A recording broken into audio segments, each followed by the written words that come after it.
Hello नमस्कार दोस्तों, मैं आप सभी का स्वागत करता हूं अपने YouTube channel study world for exams में। आज हम इस वीडियो में डिस्कस करने वाले हैं जीव विज्ञान से संबंधित कुछ महत्वपूर्ण क्वेश्चन जो सभी प्रतियोगी परीक्षाओं के लिए आवश्यक हैं। तो आइए आज की वीडियो की शुरुआत कर लेते हैं बिना किसी देरी के। पहला क्वेश्चन, किस रूप के पौधों से कोको और चॉकलेट प्राप्त किया जाता है? तो देखिए, जो पौधे होते हैं जिनसे कोको और चॉकलेट प्राप्त किया जाता है वह पौधे के झाड़ी रूप होते हैं। तो कोको और चॉकलेट पौधे के झाड़ी रूप से प्राप्त किया जाता है। अगले सवाल की ओर आ जाते हैं। बहुभ्रूणता का सर्वोत्तम उदाहरण है। तो बहुभ्रूणता का जो सर्वोत्तम उदाहरण है सिटूस जो है बहुभ्रूणता का सर्वोत्तम उदाहरण है। अगले सवाल की ओर आ जाते हैं। 243 नंबर है, पत्ता गोभी खाद्य पदार्थ का संग्रह कहाँ करता है? तो देखिए, पत्ता गोभी जो है हम खाने के लिए प्रयोग करते हैं। पत्ता गोभी का जो भाग वह पत्तियों का प्रयोग करते हैं। तो देखिए, पत्ता गोभी जो है खाद्य पदार्थ के रूप में जो संग्रह करता है अपनी पत्तियों में संग्रह करता है। अगले सवाल की ओर आ जाते हैं। जठर रस में पाया जाता है। तो देखिए, जो जठर रस होता है उसमें हाइड्रोक्लोरिक अम्ल पाया जाता है, यानी कि HCl जो है जठर रस में पाया जाता है। अगले सवाल की ओर आ जाते हैं। लाइकेन में परस्पर सहजीवी मौजूद होते हैं। तो देखिए, लाइकेन में परस्पर दो सहजीवी मौजूद होते हैं, जिसमें से कवक और शैवाल जो है लाइकेन में सहजीवी के रूप में मौजूद होते हैं। अगले सवाल की ओर आ जाते हैं। डबोलकार द्वार कोशिकाएं किसमें होती हैं? तो देखिए, डबोलकार द्वार कोशिकाएं जो होती हैं गेहूं में होती हैं। तो गेहूं के पौधे में जो है डबोलकार द्वार कोशिकाएं होती हैं। अगले सवाल की ओर जाते हैं। गूदेदार थैलेमस किस में खाने योग्य होता है? तो देखिए, गूदेदार जो थैलेमस खाते हैं हम, सेब नामक फल का जो है गूदेदार थैलेमस खाते हैं। तो गूदेदार थैलेमस जो है सेब फल का खाते हैं। अगले सवाल की ओर आ जाते हैं। मनुष्य में पाचन प्रारंभ होता है। तो देखिए, मनुष्य में जो पाचन के जो प्रारंभिक स्थिति होती है वो मुख से ही हो जाती है। तो जैसे ही आप भोजन ग्रहण करते हैं तो मुख से ही आपके शरीर में भोजन का पाचन शुरू हो जाता है। तो मानव में पाचन मुख से प्रारंभ हो जाता है। पचे हुए भोजन का अवशोषण। तो देखिए, पचे हुए भोजन का जो अवशोषण होता है तो वह छोटी आंत में होता है। अगले सवाल की ओर जाते हैं। रक्त समूह होते हैं। तो देखिए, रक्त समूह 4 प्रकार के होते हैं, जिसमें से ए रक्त समूह, बी रक्त समूह, AB रक्त समूह और O रक्त समूह। तो देखिए, जो O रक्त समूह है वह जो है सर्वात्रिक दाता है, जबकि AB रक्त समूह की बात करें तो सर्वग्राही होता है। अगले सवाल की ओर आ जाते हैं। रक्त समूह की खोज किसने की थी? तो देखिए, रक्त समूह की जो खोज की थी कार्ल लाइनस्टीरन ने की थी। और रक्त समूह 4 प्रकार के होते हैं, A रक्त समूह, B रक्त समूह, AB रक्त समूह तथा O रक्त समूह। सर्वदाता रक्त समूह O है। देखिए, मैंने अभी बताया था सर्वदाता रक्त समूह O है, जबकि सर्वग्राही रक्त समूह AB है। अगले सवाल की ओर जाते हैं।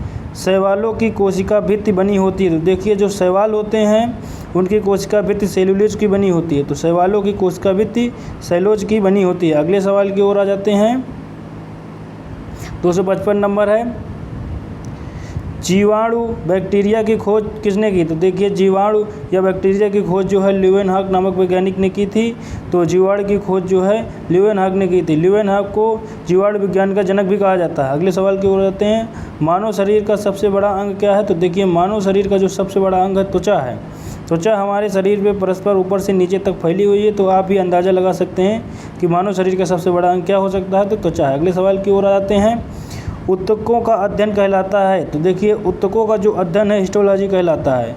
तो विभिन्न ऊतकों से मिलकर अंग बनते हैं और ऊतकों का जो अध्ययन कहलाता है हिस्टोलॉजी कहलाता है। देखिए, वीडियो अगर आप लोगों को पसंद आता है तो लाइक कीजिए, कमेंट कीजिए, अपने दोस्तों के साथ शेयर भी कीजिए। त्वचा की ऊपरी सतह कहलाती है। तो देखिए, जो त्वचा की है सबसे ऊपरी परत होती है जिसे हम छू सकते हैं अपने हाथों से, वह एपिडर्मिस कहलाती है। तो त्वचा की सबसे ऊपरी सतह एपिडर्मिस कहलाती है। पेनिसिलिन एंटीबायोटिक प्राप्त करते हैं। तो देखिए, जो पेनिसिलिन एंटीबायोटिक होता है, पेनिसिलिन एंटीबायोटिक की प्राप्ति जो है फफूंद से होती है। तो पेनिसिलिन एंटीबायोटिक की प्राप्त करते हैं हम फफूंद से। अगले सवाल की ओर आते हैं। पायरिया बीमारी है। तो पायरिया जो बीमारी होती है मसूड़ों की बीमारी है, दांतों से संबंधित बीमारी है। तो पायरिया बीमारी मसूड़ों की बीमारी। अगले सवाल की ओर आ जाते हैं। इससे मसूड़े में खून आने लगता है। एनीमिया रोग होता है। तो देखिए, एनीमिया जो रोग होता है मानव में वह लोहे की कमी के कारण हो जाता है। देखिए, मानव रक्त में लोहा उपस्थित होता है कुछ न कुछ मात्रा में। जब मानव रक्त में लोहे की कमी हो जाती है तो एनीमिया नामक रोग से मनुष्य ग्रसित हो जाता है। अगले सवाल की ओर आ जाते हैं।